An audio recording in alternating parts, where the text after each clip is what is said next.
Hey everyone, we are working to hit 1,000 subscribers and I need your help to get there. If you enjoy the content, please hit that subscribe button right now. Either he gonna start or you gonna trade him or release him, but he wasn't gonna be there. Take us away, Ocho. What gave you the conviction that you say, you know what? Look, I understand Shedeur, he closed out. They got a new head coach, but Deshaun Watson gonna be the starter. Yeah, I understood Deshaun Watson. Just understanding the business in general, Uncle Joe, especially the money that they invested in him, money that they can't get back. There's really nothing they can do about it this year.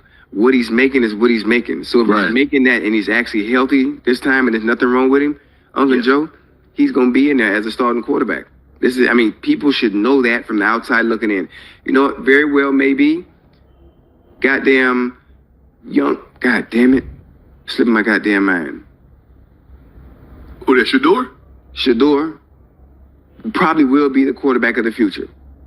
But we won't know until Deshaun plays this season and things aren't going well. That'll be the only time Shedeur unseats him as a starting quarterback. They're going to give Deshaun Watson every ample opportunity to not only win this battle, to justify the money that he's making, but to also put on film and audition for other teams after this season is up.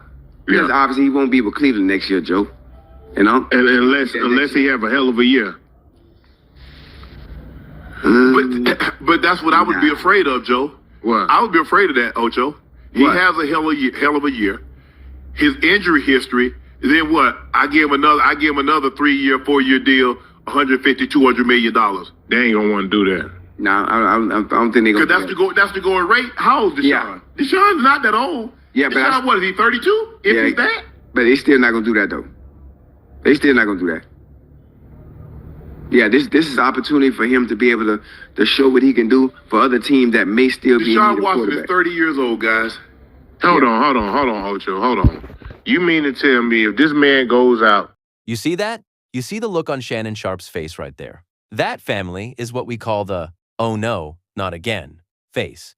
The face a grown man makes when he has watched one city crack his spirit one too many times. And before I say another word, before I even introduce myself, I need you to really sit with that clip.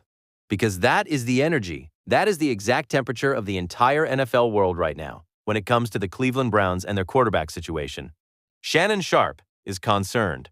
Chad Johnson is quiet, and if those two legends cannot find words, then you already know this story goes layers deep. Welcome, welcome, welcome to Dre Reports. I'm your host, Dre Fiver, and today we are going absolutely all the way in. We are talking about Shedeur Sanders walking into rookie minicamp and putting on a performance so sharp, so clean, so undeniable that it sent a warning shot straight to wherever Deshaun Watson is sitting right now. We are talking about the helmet camera technology that Todd Monken has introduced to this evaluation process.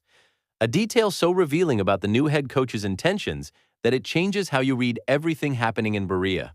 We are talking about two former Cleveland legends, Josh Cribbs and Joe Hayden, stepping into one of the most divisive quarterback debates this league has manufactured in years. We are talking about a media circus that has been more interested in writing a predetermined script than covering a genuine football competition. And we are going to lay it all out, every layer, every angle, every piece of evidence, so that when you walk away from this video, you are armed with the full picture and not the half-truth that too many people have been selling. So get comfortable, clear your schedule, because Dre is taking you all the way there. Let me start where the story should have started but somehow didn't get enough run. Rookie minicamp, May 2026. While the national narrative was still fixated on the voluntary veteran minicamp from April, and the Watson has the edge storyline that exploded out of it, Shedeur Sanders walked onto the practice field at Cross Country Mortgage Campus and quietly reminded every single person with eyes exactly who he is.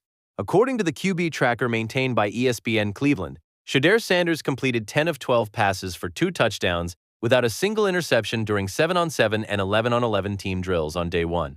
10 of 12, 2 touchdowns, 0 picks. That is an 83% completion rate in the first live team action of the offseason. That number alone should have ended half the conversations that were happening about this young man's readiness. But it didn't, because the machine had already decided what the story was, and a strong day of practice doesn't fit the narrative when the narrative has been pre-written.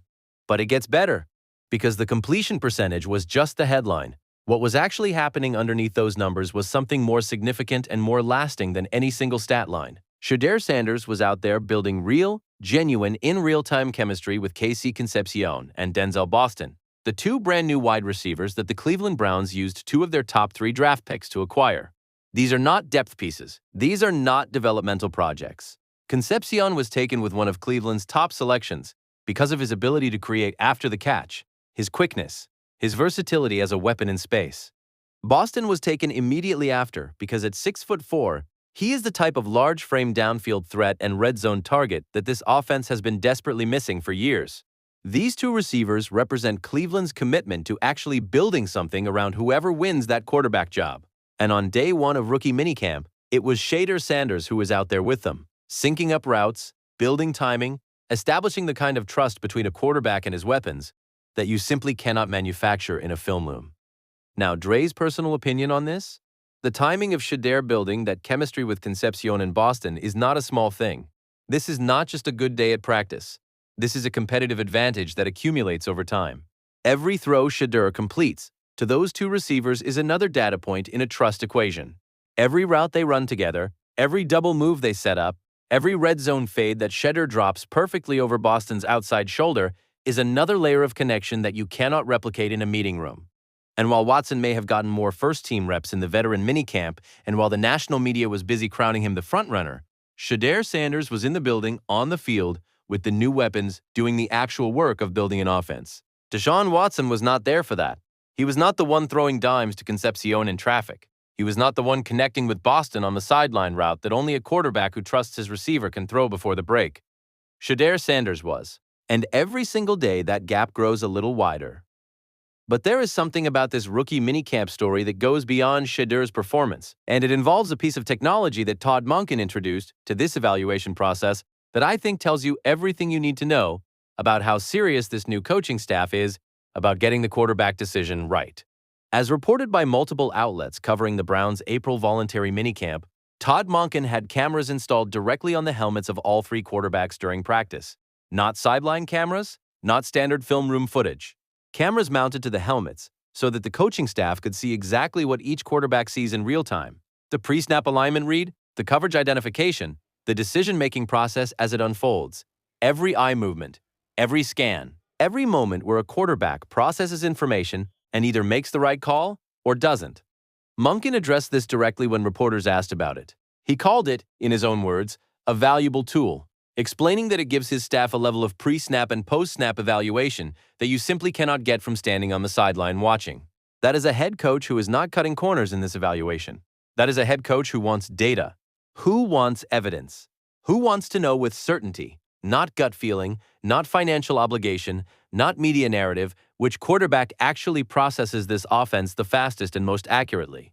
And if you are Shedeur Sanders, who has been praised since his college days for his elite processing speed and his ability to work through progressions with quick, decisive eyes, that technology is your best friend. Because what it captures, what it will show the coaching staff over weeks and months of OTAs and training camp, is the exact thing that makes Shedeur dangerous. Not just that he can throw accurately. Anyone can throw accurately in shorts against soft coverage. What it will show is how he sees the field, how fast his eyes move, how quickly he identifies the coverage, eliminates the first read, and fires to the second or third option before most defensive backs can even react. That is elite quarterback intelligence. That is the thing you cannot teach. And Todd Monken is literally building technology infrastructure to capture and study it. Now, let me talk about the 2 former Cleveland Browns who stepped into this debate, because their perspectives add important texture to everything that is happening. Josh Cribbs, one of the most decorated return men in NFL history, a man who left everything he had on the field for that franchise, came out on his podcast and addressed the Watson versus Sanders question directly. And what struck me most about Cribbs' take was not just his conclusion, but his honesty. He did not perform certainty he didn't feel. He laid out both sides with genuine care for getting it right. And here is what he said that I think every Browns fan needs to hear. He said he personally wants Shedeur. He wants to see what this young man can do with a full offseason, a real coaching staff, real weapons, and a genuine opportunity to prove himself with the lights on. He invoked Baker Mayfield, and that comparison carries weight in Cleveland, because Baker was written off. Baker was called a bust, questioned at every turn, told he was too small, too undisciplined, too everything, and Baker Mayfield went and won a Super Bowl ring with the Los Angeles Rams. Cribbs sees that same stubborn, prove-it energy in Shedeur Sanders. The kind of energy that does not show up in voluntary minicamp statistics, but shows up when it actually matters. When the season is on the line, when there are 80,000 people in the building and every camera in the country is pointed at you. That is when you find out what a quarterback is made of. And Cribbs is not willing to write off Shedeur before that moment arrives. But Cribbs is also a realist, and he pivoted to the business reality of this situation with the kind of honesty that is rare in sports media right now. He talked about the contract, $46 million owed to Deshaun Watson, whether he starts every game or holds a clipboard all season long. His argument, stripped down to its bones, is essentially this. If the money is going out the door regardless, why not give Watson the opportunity to justify it? Why not let Todd Monken, a coach Watson actually played well against in his final game before the Achilles injury, a game where Watson was leading the Browns to a comeback victory before his body gave out? Why not let Monken try to unlock whatever version of Watson might still exist? And Cribbs framed a scenario that is uncomfortable to think about but real. What if Watson goes in there, plays well enough to win games, gets Cleveland into the postseason? Then what? Does the organization let him walk and hand a suddenly winning roster to Shedeur? Or do you find yourself writing another massive check to a 30-year-old quarterback with a medical history that reads like a trauma surgeon's worst nightmare? Dre's personal opinion on the money argument? It is the weakest possible foundation for a quarterback decision. $46 million is a sunk cost. It is already gone. You cannot recover it by starting Watson. You cannot unspend it. And if Shedeur Sanders gives this franchise a better chance to win in 2026 and 2027 and 2028, if he represents the future that Cleveland desperately needs, then you play Shedeur Sanders and you accept that the $46 million was a painful lesson in the cost of desperation. What you do not do is sacrifice a young quarterback's development at the altar of a financial decision that was made before he was even on the roster. That is not football reasoning. That is accounting reasoning. And nobody won a championship by making roster decisions based on a balance sheet. Now, Joe Hayden added his layer to this debate, and I want to give his perspective genuine respect before I push back on parts of it. Hayden talked about Watson looking the part in practice, the prototype build, the way the ball comes out of his hand, the way he moves in the pocket, and Hayden raised the emotional argument that Browns fans have been making for 3 years. Every single time Watson was getting healthy and building momentum in Cleveland, something went wrong. An injury, a setback, a body that kept betraying him at the worst possible moments. Hayden's version of this story is a tragedy. A quarterback who might have been genuinely great in Cleveland if fate had cooperated, and who deserves one final chance to write a different ending. I hear that, I understand it emotionally, but here is what I cannot get past. Deshaun Watson has not played meaningful NFL football since Week 7 of the 2024 season. That is almost 2 full calendar years of missed playing time. He has torn his Achilles tendon on the same leg twice. His overall record as Cleveland's starter is 9 wins and 10 losses. His passer rating across those games was 80.7. Not a disaster, not a fraud, but not a number that justifies being handed a starting job over a younger quarterback who is actively building chemistry with the team's new receivers and completing 83% of his throws in team drills. And when you layer in the fact that Watson cost this organization 3 first-round draft picks and $230 million guaranteed, and delivered 1 winning season, and a whole lot of heartbreak, the give him one more chance argument starts to feel less like sound football reasoning and more like the Cleveland Browns franchise trying to emotionally process a decision they know was a mistake. Here is the brutal but necessary truth that nobody in the Cleveland media seems willing to say out loud. The Browns owe Watson a paycheck. They do not owe him a starting job. Those are 2 completely different things. And every single rep they give Watson at the expense of Shedeur Sanders is a rep that could be building the franchise's future, but instead is feeding a narrative about the franchise's past.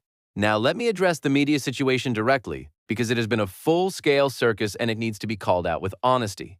When the initial report dropped that Watson had emerged from voluntary minicamp with an edge, the Cleveland media ecosystem went into full celebration mode. Think pieces were written, radio segments were recorded, national shows picked up the story and ran it for days. Shedeur Sanders supporters and his family pushed back hard. His brother Shiloh went on social media and responded to a Cleveland reporter with a comment that, while colorful, reflected the frustration of watching a narrative being constructed brick by brick against a player before he has even had a legitimate chance to compete. The reaction to that pushback from certain Cleveland media voices was revealing.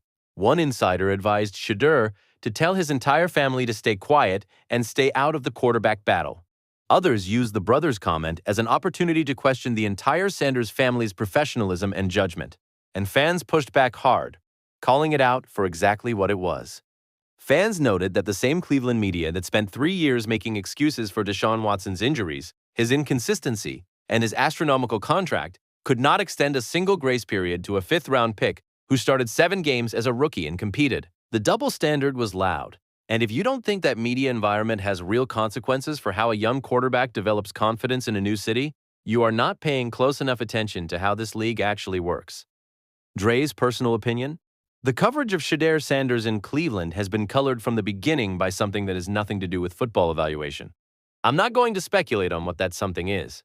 But when you look at the pattern, the draft slide, the constant questioning of his attitude, the way every positive development gets a but attached to it while every Watson positive gets amplified without context, you start to see a portrait of a young man who has been fighting uphill in his own city from the moment he arrived.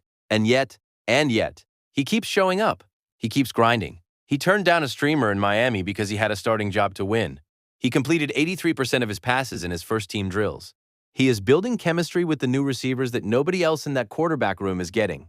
He posted a message about keeping his focus on God and tuning out the noise. And then he walked back onto the practice field the next day and competed. That is character. That is the kind of quiet resilience that does not make headlines, but absolutely makes football players. Let me also address something that has been circulating that I think needs to be put down firmly and permanently. There are analysts out there suggesting Shedeur Sanders might not even hold the backup role heading into the 2026 season, that Dillon Gabriel could leapfrog him on the depth chart, that the same player who started 7 NFL games as a rookie and competed in one of the most dysfunctional quarterback situations in recent memory could end up as the third stringer on his own roster. And I want to be absolutely direct about how irresponsible and how premature that projection is. This projection is built entirely on the optics of 3 days of voluntary minicamp practice in April, without pads, without the team's starting caliber receivers, without any meaningful competitive pressure. 3 days that Todd Monken himself described as a 40,000-foot view. The man running this competition said publicly and on record that he is not there yet. He has not named a starter. He has not established a depth chart. OTAs are just beginning. And yet, certain voices in the media have already decided Shedeur might not even crack the top 2. You want to know what that tells me? It tells me the football evaluation has been replaced by narrative management. And when narrative replaces evaluation, young quarterbacks get buried before they ever get a real chance to prove themselves. What we do know is real and meaningful is this. Per the Browns' own official reporting, when Todd Monken laid out his evaluation philosophy at the NFL annual meeting in Phoenix, he was explicit about one thing. The number of reps a player gets does not determine whether competition exists. Every quarterback in that room should be competing every single day, regardless of the distribution. Monken also confirmed that rep allocation would rotate and change daily to give the coaching staff proper looks at everyone. And beyond the philosophy, the actual on-field data from rookie minicamp shows Shedeur Sanders firing on all cylinders, building chemistry with the team's best new weapons, and operating in this new system with the kind of comfort and confidence that you simply cannot fake at 83% completions. And there is one more piece of this puzzle that deserves attention before we close. Todd Monken was asked at the NFL Combine about his honest assessment of Shedeur Sanders. Not the political answer, not the press conference non-answer. His actual view of what he sees in this quarterback. And Monken said something that I think got criminally underreported in the noise of everything else going on. He said, and I want to be precise here, I think what you see is elite playmaking ability. That's in him. The head coach of the Cleveland Browns, a man who spent 3 years coaching Lamar Jackson, called Shedeur Sanders' playmaking ability elite. Not promising, not developing. Not potentially good someday. Elite, right now. In him. That is the evaluation of the man who actually matters. That is the opinion of the coach who will write the name on the depth chart. And that opinion is not reflected anywhere in the Watson is pulling ahead narrative that has dominated this story for weeks. Shedeur Sanders went to Miami and turned down a streamer because he had bigger things on his mind. He came to rookie minicamp and completed 83% of his passes. He is building real chemistry with Casey Concepcion and Denzel Boston, the exact weapons this offense has been missing for years. He is being evaluated by cutting-edge helmet camera technology that captures the one thing that sets him apart. How fast and how accurately his mind processes football. His head coach has called his playmaking ability elite, and the competition is not even close to being decided. The lights, as Josh Cribbs said, have not yet come on, and when they do, when the pads go on, when the stakes are real, when there are 80,000 people in that building, and it all comes down to one drive. That is when we find out who Shedeur Sanders really is. That is when Cleveland gets its answer. And everything I have seen so far tells me they are not going to be disappointed. I am Dre Fiver. I have been giving you the full picture since day one. And the full picture today is this. Do not let 3 days of voluntary minicamp in April, without pads, without the team's best players, without any real competitive pressure, tell you how this story ends. Because this story is nowhere near finished. Now listen to me very carefully. If you sat through every word of this breakdown and you felt it, if your blood is pumping and you have something to say, I need you to smash that like button right now. Hammer it. Bury your thumb in the screen. This content only reaches the people who need to see it if you show the algorithm it matters. Drop your hottest take in the comments. Are you riding with Shedeur Sanders and the new era that Cleveland is building? Or do you genuinely believe Deshaun Watson deserves one final redemption arc at $46 million? I read every single comment. I will argue with every single one of you who gets it wrong. And if you are not subscribed to Dre Reports yet, if you stumbled onto this video without locking in, fix that right now. Hit subscribe. Turn that notification bell on. Because every time this Browns quarterback battle takes its next twist, every time the narrative machine tries to bury someone who deserves better, Dre Fiver is going to be right here with the full story. No filter, no agenda. Just the truth. Dre Reports. We are out.